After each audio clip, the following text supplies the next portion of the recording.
the Spot Track Podcast, talking sports contracts, the salary cap, and business of sports. Today's special edition of the Spot Track Podcast is presented by Bettor Edge, where I did not win the NFL first round draft challenge, but some of you did, and we will be contacting you with your winnings immediately. We appreciate your support and hope you're enjoying Bettor Edge, the social betting marketplace, available now in over 45 states across America. Eliminate the VIG, eliminate the juice. Use this safe and reliable lightning quick payout platform, now available on the iOS market as well with an app. And please use code SPOTTRAC, SPOTRAC at sign up to get $20 on the house and throw some money at the remainder of this draft, for instance. That's Bettor Edge. Visit bettoredge.com today. My name is Mike Ginnitti. It is Friday, April 25th. Too good of a first round not to react to it. We've got some best and worst, some winners and losers, because we can sort of throw contracts into that conversation when a lot of people are just thinking fit and need and value. We'll bring a little bit of an edge to that conversation. And speaking of which, how about some of the trades? Impactful, risky, dangerous, but man, exciting stuff. We'll talk about that as well. We'll talk about where these contracts are, because it's a huge jump from even just last season. And we've got some thoughts as to why that happened and what those numbers look like. And then from an average salary standpoint for some of these top players, where do they now slot in immediately in 2025, positionally speaking? And we'll finish things off with our take at who could be the best available heading into Friday, Saturday, and the rest of this NFL draft. Scott Allen and Dan Soemann both are about to join next. We'll have a little bit of a roundtable discussion about all things NFL first round. That's next. All right, guys, welcome to the show. We're going to break down film tape and try to grade these picks 1 through 32. I'm kidding. That's for every other channel to do right now. We're going to talk about the finances. Scott, I'm going to start with you, which may have you shaking in your boots a little bit here, but it's going to be in your neck of the woods, right? So you run all the numbers for us in terms of how the data is projected and then how the outcomes are perceived. I just posted a tweet, actually, literally in real time here, sort of laying out the percent changes for the 2025 NFL financials, because I think it's going to be a big question for a lot of people who don't follow this stuff closely is how the hell is Cam Ward about to make almost $50 million on a 4-year contract when Caleb Williams barely made 40 last year? Okay. It's a significant jump. I've done some research. I know internally how some of this stuff works. You obviously have a really good handle on the calculations for the franchise tags, to some degree, the salary caps, and certainly with these rookie contracts, as pretty much we're on the nose year over year. Well, we're low this year, at least as of yesterday. We course corrected once the league sort of dropped some of the numbers down to the reputable people. And I think our numbers are now pretty much on track. It's a significant increase. Okay. And the reason I'm bringing you into this fold is you've lived through the NBA version of this. You've lived through an iteration where the draft class in 1 year made on par numbers. And then all of a sudden, this draft class came in 1 year later and had balloon salary payments. And while I can understand it, and I can tell you that the big reason behind it still stems from COVID, 5, almost 6 years later, is this good for the game? Or is this one of those situations where, yes, they had making up to do, financially speaking. They had to catch up on these numbers because they borrowed and borrowed and borrowed. But from a fairness standpoint, do you believe that this thing should have happened? Yeah, you're right. It's similar to the NBA where you increased it so fast, it allowed Kevin Durant to go to Golden State, and the rest is history. I mean, the percent change goes from, in last year, 2024, it was a 3.9% jump, and this year's a 25% jump. Yeah. We had estimated it as about 10% just on the basically what last year's was going to be based off of the cap. It ended up being 11.5% of the cap for the signing bonus, which is how we you figure out the numbers for the entire rookie scale. If we're working backwards, so it was a significant jump. Some of the research I did, and I sent it to you this morning, was based off of your conversation with Brandon yesterday. The signing bonus, the AAV that Cam Ward is going to get is now higher than what Matt Stafford got, but it's below what Sam Darnold ended up having. Bradford, Bradford, thank you. Bradford is at 13% or $13 million AAV. Cam Ward is at 12.2. So we're getting close, but that I found it interesting that you guys had that conversation yesterday of, at what point does the value start to go out the window? I think if not there, we're there because of how much this signing bonus went up.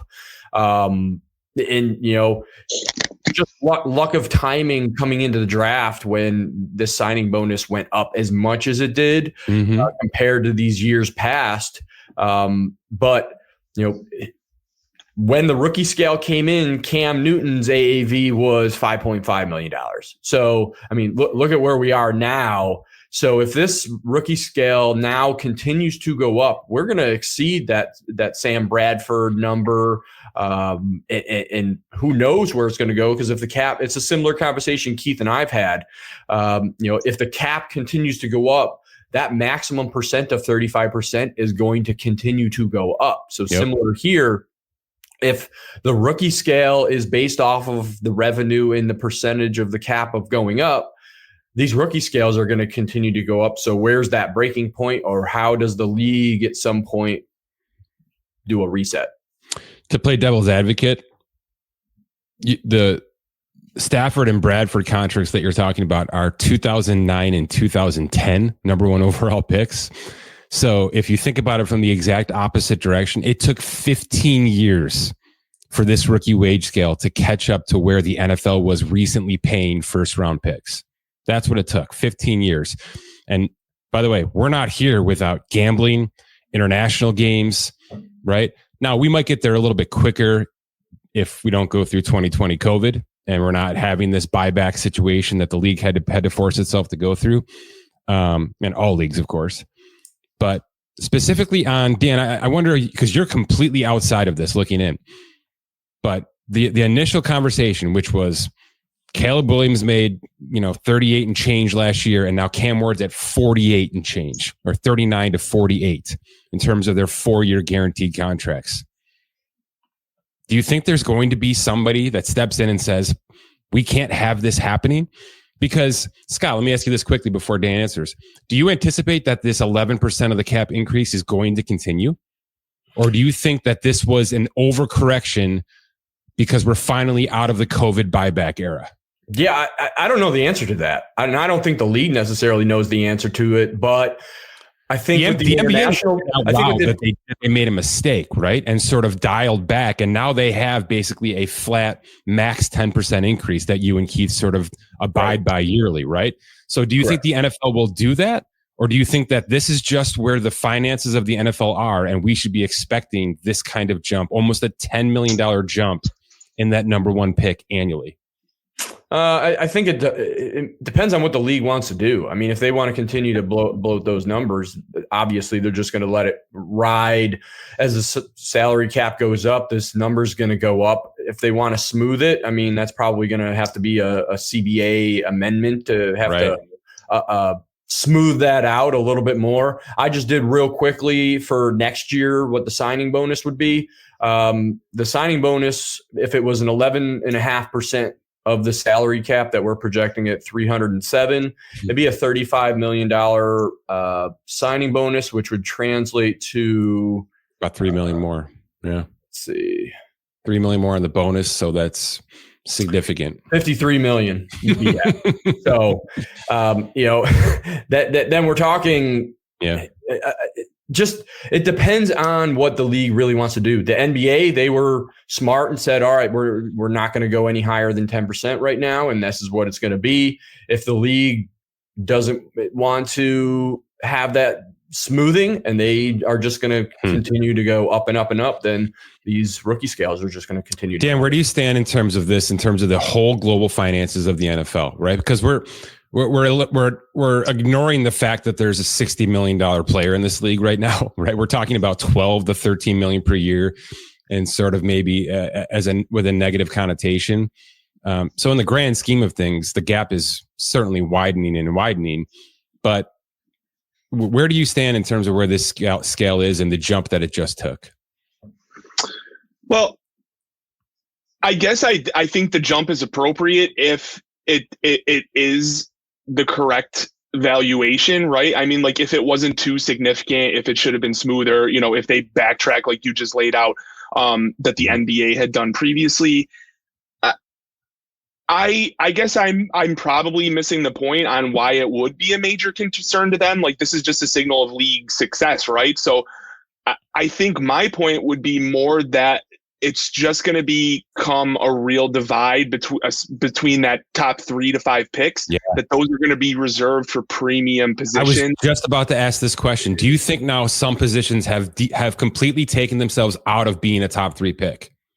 Probably, because I mean, even like the Will Campbell, Mason Graham pick, you heard on broadcast them say, like, is this too high for a tackle, right? And I mean, years ago, teams wanted to build that way through the draft, but if the prices have inflated to a point where it just doesn't make sense financially, then I think that's at least in play. But I'm admitting maybe I'm missing the point on why everybody wouldn't be on board with like the increase in this draft pool, unless they're going to have to then take major steps backwards in future years. And then this is like an outlier year financially. Then I think that's an issue, but I could be missing the overarching point. Yeah, the concern is that this is a balloon jump, a one-time balloon jump. And this draft class just becomes the lucky ducks. Got it. I don't think anybody believes that Caleb Williams was sitting there last night thinking, my God, if I just waited one more year. That's not the case. You know what I mean? But for some of these players, positionally speaking, that might be the case. That there are some true lucky duck scenarios here, at least with the top 32 picks, notwithstanding, that truly banked in here on an inflated signing bonus. But this is going to have to be a conversation that wraps this time next year. We're going to have to see where these percentages lay and things like that, especially because we are anticipating a cap that exceeds 300 million. So if everything sort of falls in place with that, Scott, then you're going to have a lot more work to do in terms of projecting these things next year. But we'll play that out as we get to it. On that note, one of the things that I did was sort of compare where these top 10 picks now live within the finances of their positions.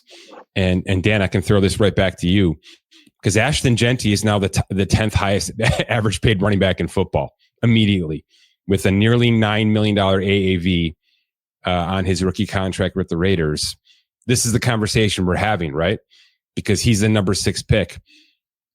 And he was, to some degree, an absolute standout, can't miss number 1 running back, which we don't have every year.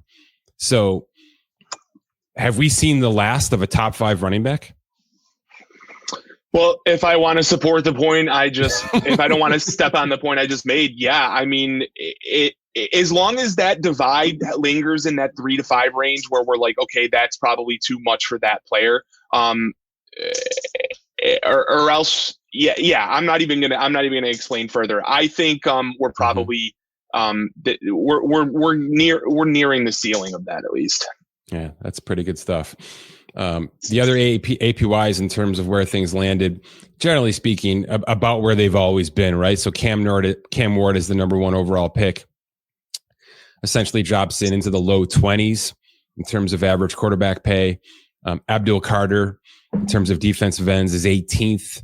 Obviously, the one that we had to do a little extra work on was Travis Hunter. He's the 30th wide receiver, but the 25th ranked cornerback. That's a discussion we've had, by the way, in terms of how those two positions have sort of split apart a bit, financially speaking. And Will Campbell, the first offensive tackle taken, ranks 36th in terms of APY for tackles in the league right now. So the Patriots certainly still getting good value out of what we believe will be a starter on the left side of that offensive line. everything else seems okay in terms of where these draft contracts are aligning. But, the running back continues to stand out, and we'll see how that plays out over the course of the next couple of seasons, because, one of the bigger tweets that we pushed out last night was the gap between Omarion Hampton and Ashton Ginnitti in terms of where their rookie contracts are going to live for the next 3-4 years. And it is significant. It's like a $12 million drop off in guarantees. It's a huge drop off in APY. The Chargers have a real chance to continue to have huge value, both with Najee Harris and Hampton now for the next couple of seasons. But we'll see how that plays out. Let's just keep it simple here. Scott, what was your favorite pick of the first 32 from last night? Oh, my favorite pick. Your favorite pick. It can be good, bad, just the one that stands out with you the absolute most. Oh my gosh. I have no idea. I was ball hawking all the trades that didn't happen. Yeah, a little late in that regard. We'll get to that. I guess I'll be a homer. The Maxwell Hairston pick, the Bills absolutely needed to have that cornerback spot filled. They've met that need. I know we've had the conversation. I've had it with my brother, who's a diehard Bills fan. So I think that's probably my favorite, just from a homer standpoint. Can I tell you what I thought of immediately when that draft happened?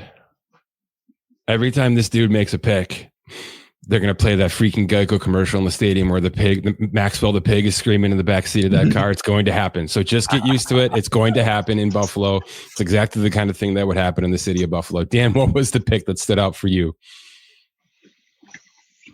I mean, from a fantasy perspective, I'm flat out excited to see the Ashton Ginnitti, Pete Carroll, Chip Kelly experiment in Las Vegas. Omarion Hampton, same thing. That's maybe a year away with Najee Harris in Los Angeles now, but I mean, really exciting player, exciting landing spot. So I think from a offensive standpoint, those are probably my favorite spots to watch. Yeah, no question that the Chargers pick makes the most sense. It's probably the easiest grade A for all the graders out there right now, because it's just it goes aligned with everything that coaching staff stands for.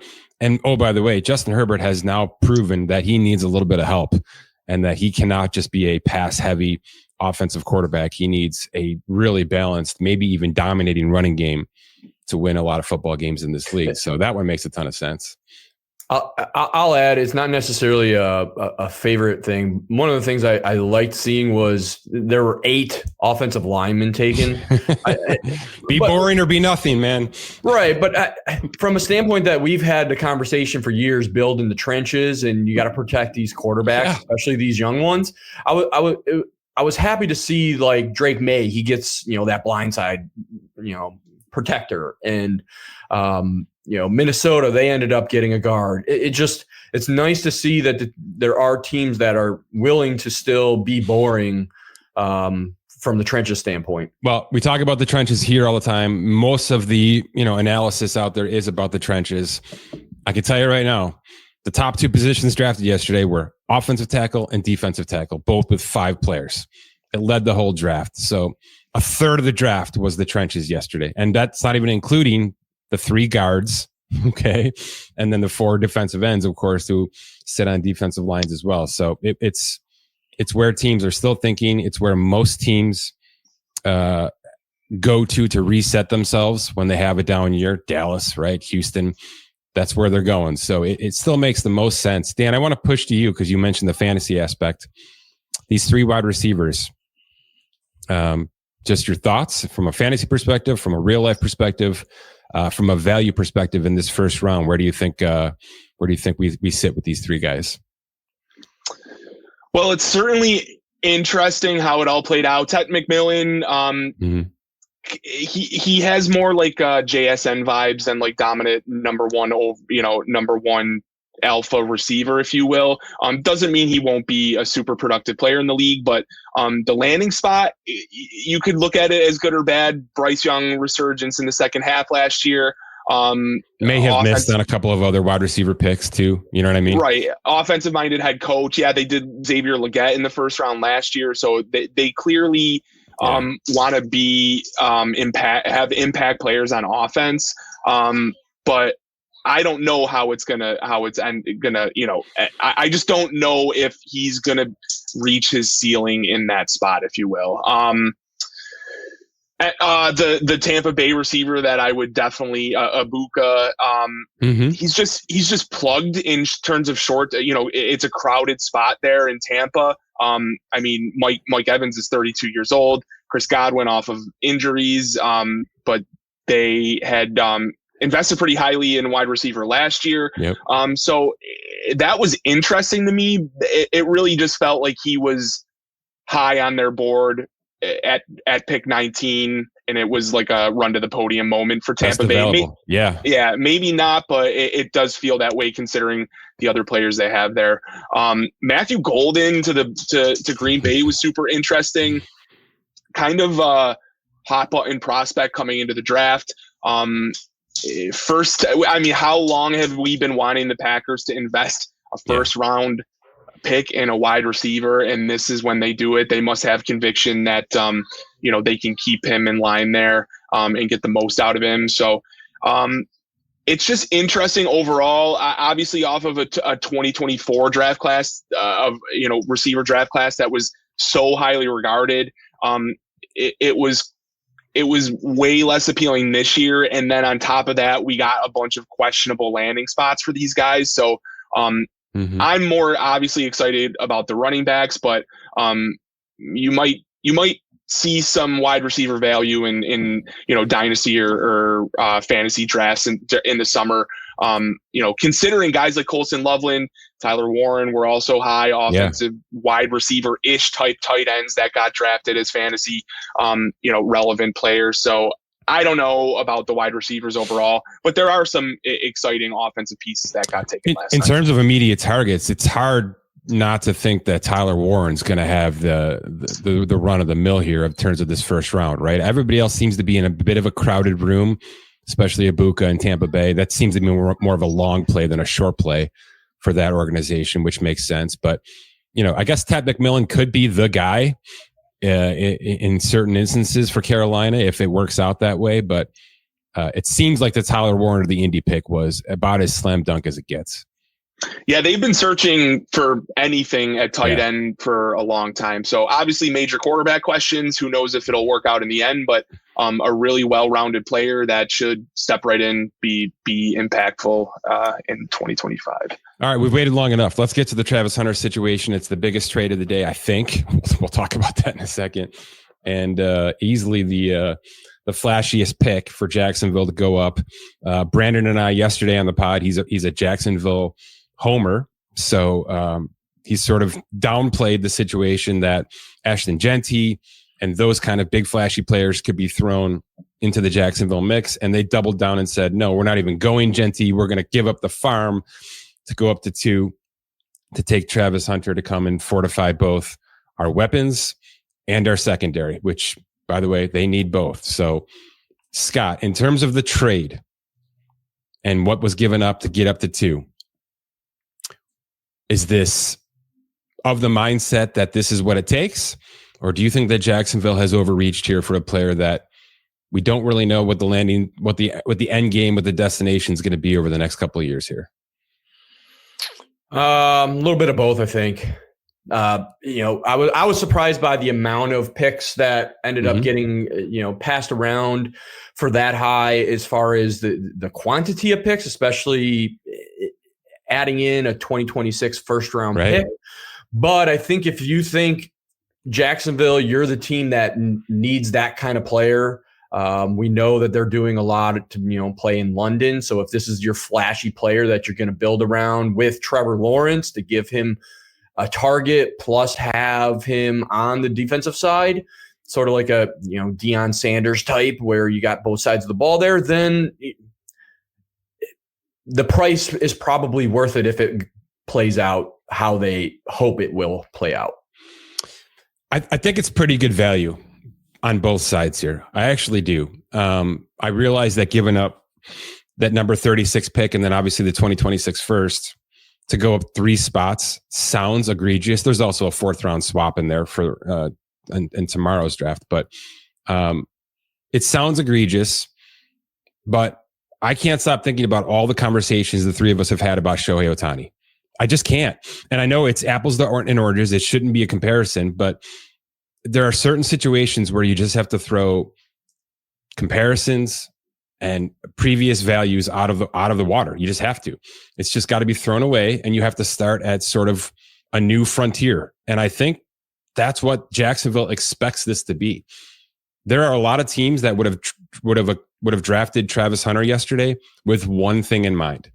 He's going to do one thing really well for us, and if he can help us out on the other side of the ball, at times he will. I have a feeling maybe half the league evaluated Travis Hunter that way. Jacksonville's not. They're not. They want maximum effort on both sides of the ball. You can see it out of the gate. By the way, I don't know if you saw this, guys, yet. Travis Hunter knew this was coming. He's already been house shopping in Jacksonville this week. He knew it. He's known for a while that this was going to be the destination. And having all of that combined knowledge makes me think that we're going to see 100% of Travis Hunter on the screen on Jacksonville games. And by the way, one of the things I talked about with Brandon yesterday was I hope the league exploits every inch of this.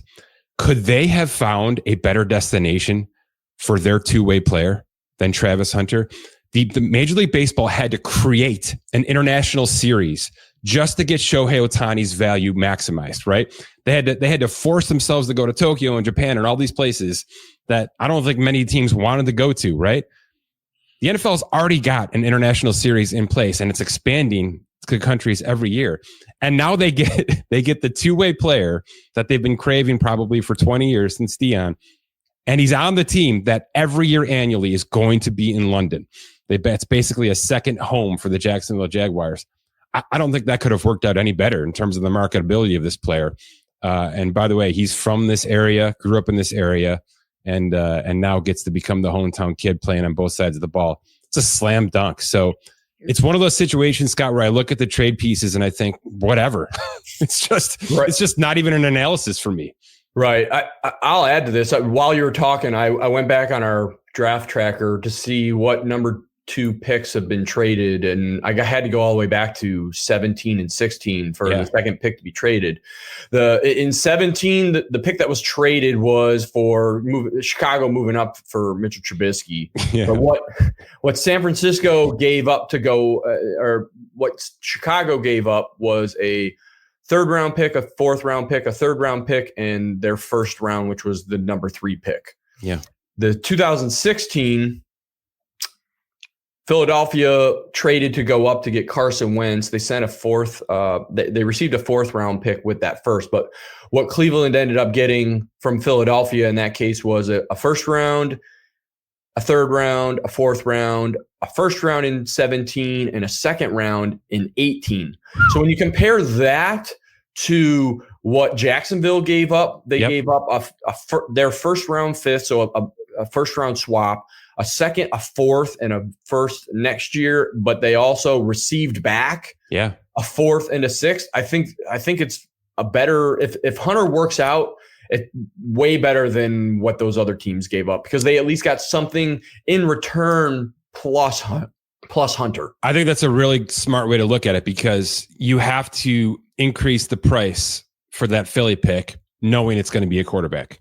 Mm-hmm. Cleveland increased the cost of that pick, knowing that pick was going to be a quarterback, and that's just no question about it. So, but as we've all discussed, this is a two-way player.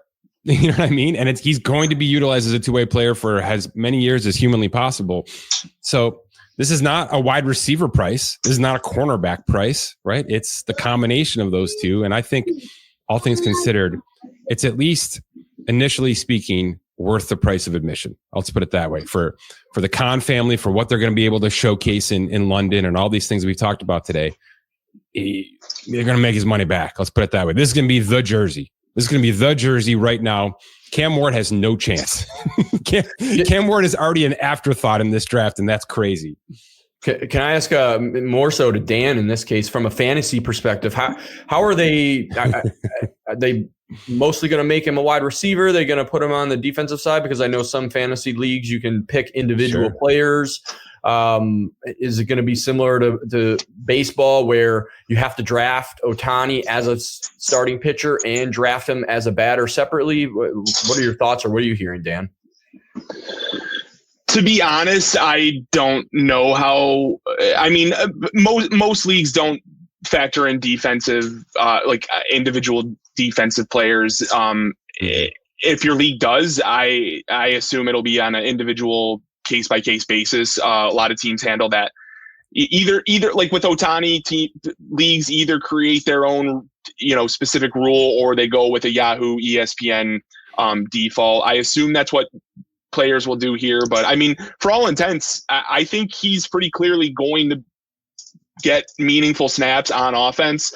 So he's going to be a wide receiver to most people listening to this podcast, in my opinion. So if you do play in a two-way league, I'm sure there was going to be a summer full of really interesting concepts created surrounding that. So if you haven't already sold your Gabe Davis stock, I think I'd go and do that. Let's put it that way. Yeah, for sure. To wrap Mike's point too, I mean, don't look at the number of picks they move down. This is the cost of the draft capital is the cost of doing business when there's a clear teardrop in drafts like this, right? And there was pretty clearly a top three. If you want to extend that to top four, the betting markets we talked earlier in the week, Will Campbell was, I think, minus 400 at one point to be the fourth overall pick.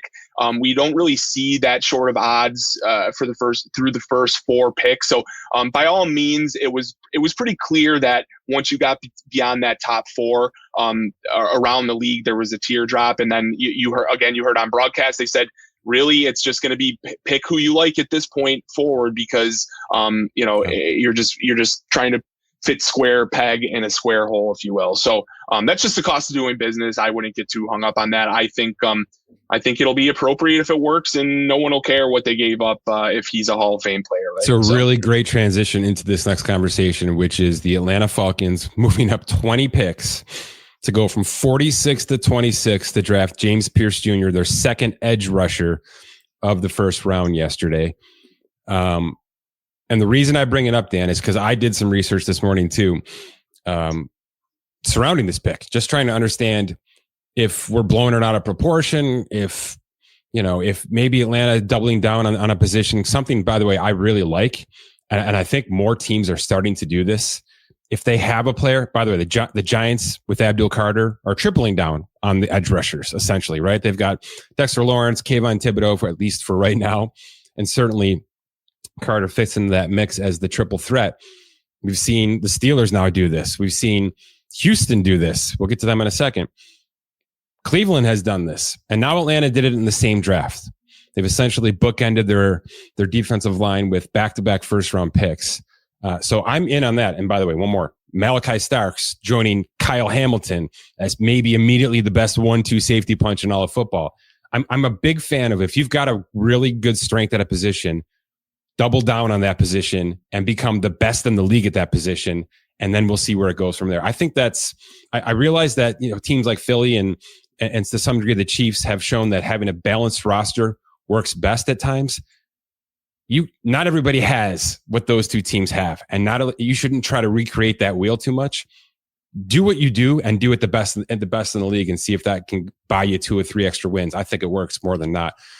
The comp I have for this Atlanta pick, which by the way is this 46 for 26 swap, a 7th rounder and a 1st rounder next year for an additional 3rd this year coming back to Atlanta as well. It's not egregious. It's not. But the point you made is the right point. This is not a team going up for one of the top 3, got to get this guy before the cliff falls off in this draft moments. That's not what this was. Okay. And in fact, when you think about it as the second player at this position that they've drafted already today, it even sounds worse. And I think that's the part of it that's really going to stick with some of these draft analysts as they have, analyzed this thing. But Atlanta giving up next year's 1st round pick, that's the focal point.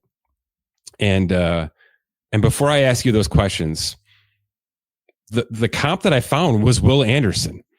That's the move that Houston did, because they had just taken CJ Stroud as the number 1 pick, and they decided they're going to immediately fill that hole with Will Anderson at number 3 in that same draft, because they had ammo to go up and get it. They had additional draft compensation. They're going to use it. They're going to go up and get the number 1 and the number 3 pick, and they're going to change their franchise immediately. And by the way, it completely worked. So in that regard, this kind of aggression, giving up a next year first, giving up a next year third, which is what Houston gave to Arizona to go up there and get this, has paid off. But that was going up to get the number 1 defensive player in the draft at number 3 overall, when you had additional compensation both this year and next year in the draft. I don't think anybody believes Atlanta had that kind of ammo. And in fact, they had, some believe that they wasted ammo last year in that Michael Penix pick, and we'll see where that gets them over the next couple of years. But this is sort of tripling down on a mistake that they may have already made last year, right? So there's a lot going into this, but just focus on the next year first round pick to go up from 46 to 26. If that's all we're talking about here, Dan, back to you. What has Atlanta done here to themselves? I think you perfectly laid out the point that this is not some embarrassment of riches, but I mean, obviously the Falcons got shredded on defense last year. They needed to address that. They coughed up a lot of draft capital to do it. Will it pay off? I'm not sure, but I mean, the favorite in the house currently is this probably will backfire on them. But I guess I don't know enough about the player. Maybe this was somebody who was just falling down draft boards and had to be taken there. But from the Rams, I remember last year had a lot of war room footage recorded. I am hoping that is the case this year, because I wouldn't be surprised if they did a little bit of a triple take at the price that they were receiving. But who knows? I mean, maybe I'm the idiot. This will work out perfectly. Yeah, that's the other part of this, Scott. Hold on. The Rams love giving away first round picks. Love it. It's the kind of thing where if they're offering you a first round pick, you probably shouldn't be listening, because you're probably about to get fleeced for whatever they're asking for. This is just one of those teams that they prefer to do business than roster construction this time of year. And I just think it's an initial fleece job. That's all I'm going to say. Go ahead, Scott. I was going to say, yeah, I think adding in the extra first round pick, even if it was a second or a third next year, I think we would be okay, better than what we are now. But a first round pick is franchise changing depending on how bad you are. If Atlanta ends up being atrocious and they're in the top 5 and that gets traded, that's getting moved, then it took me a long time to go through our trades and find a team that gave up a future first round pick in our system in any regard. You know what I mean? Now at the trade deadline and things like that, that's different because you're already fast forwarded sort of towards the next draft, right? But Scott, if you and I sat here today and went through all of the trades that we've logged over the course of the past even 5 seasons, do you think we'd be able to count future first round picks on one hand? It'd be close. I think it's close. And then if we dialed in more to those actual trades, how many of those trades involved getting a pick that's out of the top 10? Because this is pick 26. Okay, that's what this is. This is pick 26. The first round's almost over, and you're giving up next year's first for this pick.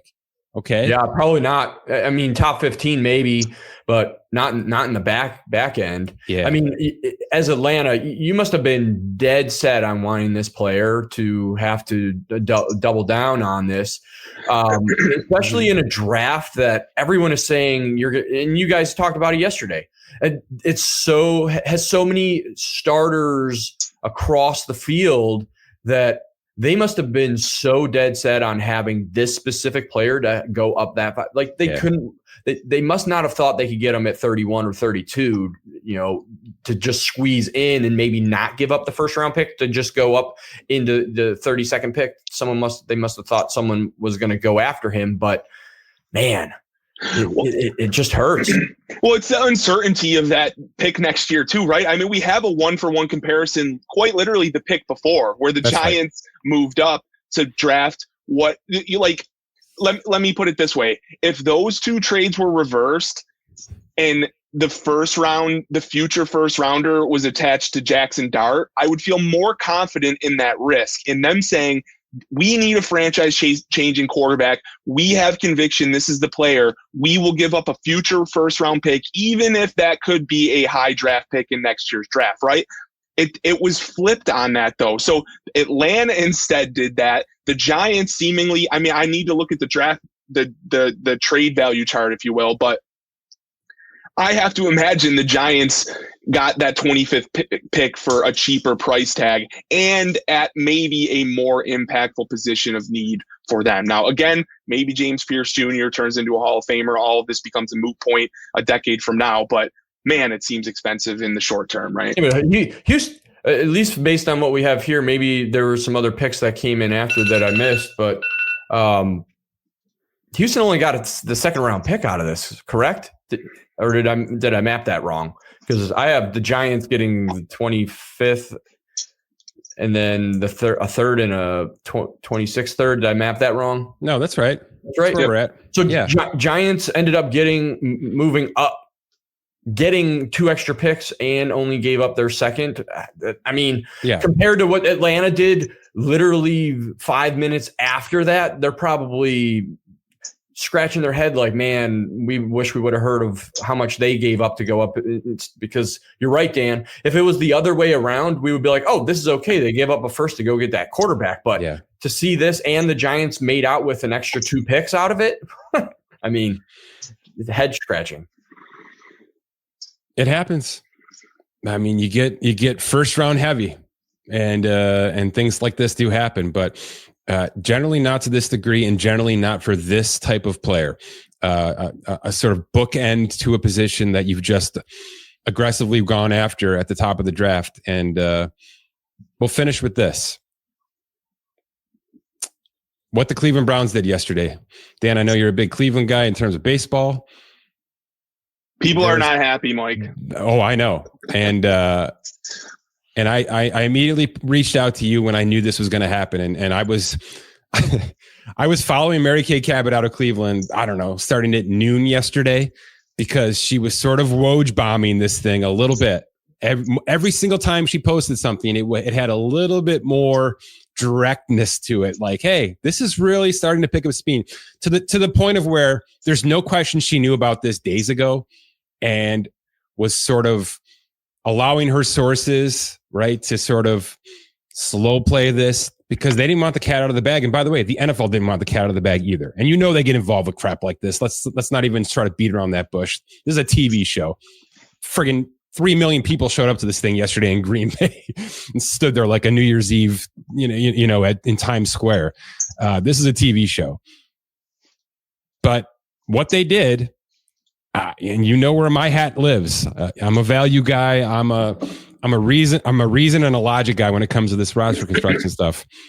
Taking Travis Hunter was the wrong move for the Cleveland Browns because, first of all, it's going to be Joe Flacco, I think, starting games in Cleveland. And I'm pretty sure that's where they've resigned to. I don't think a Kirk Cousins trade is coming, especially now knowing what we know.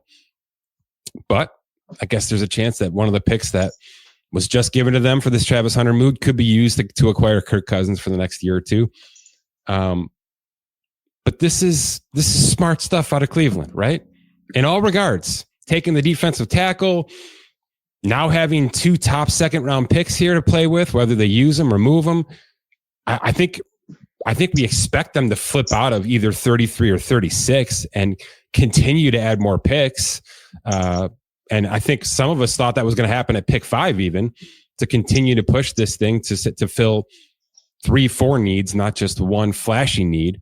But this was the move, right? Regardless of what the fan base is thinking right now. Yeah, I totally agree.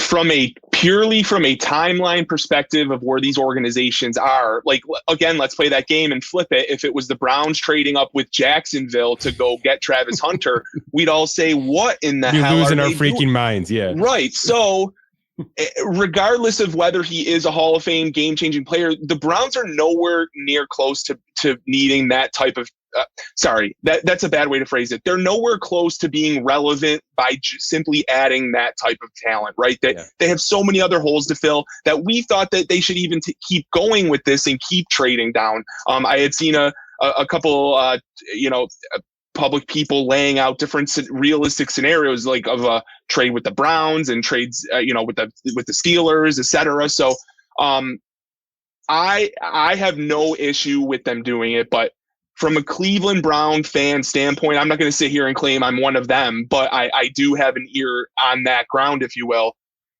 They're unhappy at the perception that this organization thinks they're smarter than everyone all of the time, right? And a little bit of that goes to this analytical mind.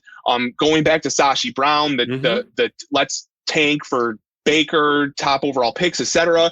It didn't really work then. Now you get Paul DePodesta, the Moneyball Paul DePodesta in the Browns front office. I'm not saying this was directly because of that or anything, but I think there's just a frame of mind where people are sick of that, like, trade down for vet. Like, they just don't want to hear that argument, Mike. And you know this more than anyone. You're constantly trying to, argue both sides of that equation. But they just wanted this impact, game-changing, spotlight around the league that you highlighted earlier type of player, and they didn't get it. And now, maybe it was the right move.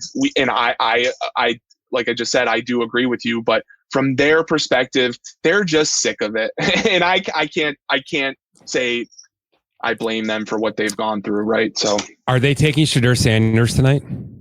See, would that not flip everything on its head and give them a glimmer of hope and say, wow, maybe that did fall to the board fell the way we were hoping, like who would have, let's say they traded down again and got, and we're down in like the 15-20 range and did draft Shedeur. That who cares if they got him there or at 33 overall or whatever it's going to be at tonight. I'm sorry. Can I tell you what I think the move is, Dan? If I believe I understand what they're doing, and maybe I'm overcomplicating this or trying to specify this thing a little bit too much, but I don't think I am, because the elephant in the room here, which they've now talked about out loud, which means it's now part of their process, is Deshaun Watson and everything that's about to come. We're not even there yet. Okay. We're not even there. We're going to get through a whole year without him. I think they're going to have significant insurance kickbacks. They're going to save some cap this year. They've already saved a bunch last year. They're saving more this year. They're going to save a ton next year after the cap is credited in January of 2026. And then they're going to cut them. And they're going to have to take some serious financial pain here over a 2-year plan, right? But then they're truly going to be in a quarterback purgatory situation at the exact time that we're heading toward an April 2026 draft that could have 4 legitimate franchise quarterbacks. The Browns now have an additional first-round pick next year.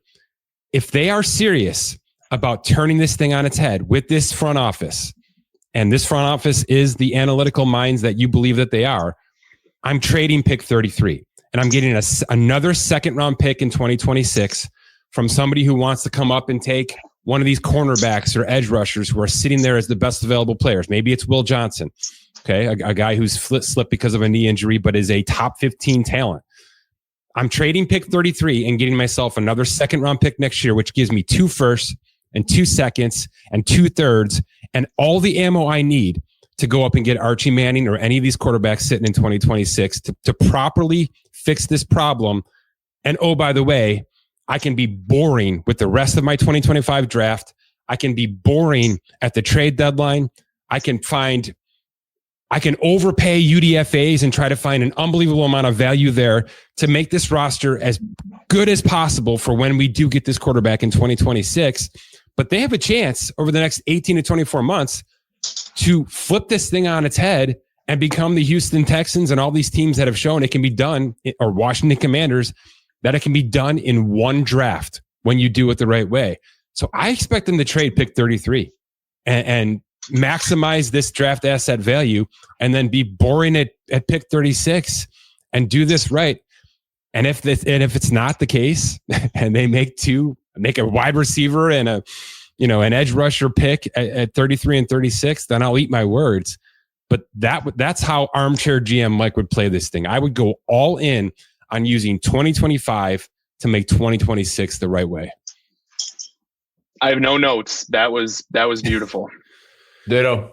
But they're the Browns, so we're going to have to watch tonight because I'm expecting things to go completely differently. Guys, this was great. Thanks very much. Thanks. Yeah, thanks.